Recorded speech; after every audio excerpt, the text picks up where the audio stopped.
private companies have led to the huge increase in prosperity that the world has enjoyed over the last 250 years. And we know that by looking at comparisons, like an experimental group and a control group, North Korea and South Korea, Colombia and Venezuela. Societies that have a free market are generally more prosperous, are happier, and of course are freer.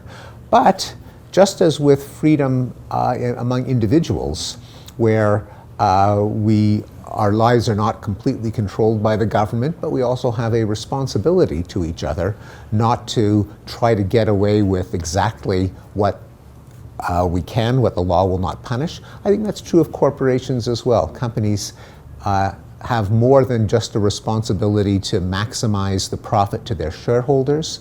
They have a responsibility to their employees. They have a responsibility to the country in which they work. They have a responsibility to the planet. These are not incompatible. Sometimes there have to be government regulations that make all companies act in the interests of the society as a whole.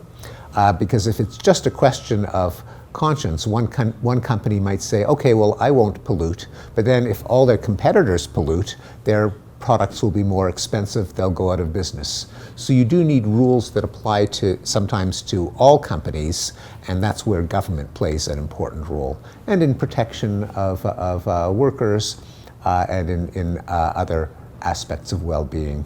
But together with regulations from government, there also just has to be a conscience, a sense of responsibility of companies, that they are citizens and that they are acting for the good of the world as a whole.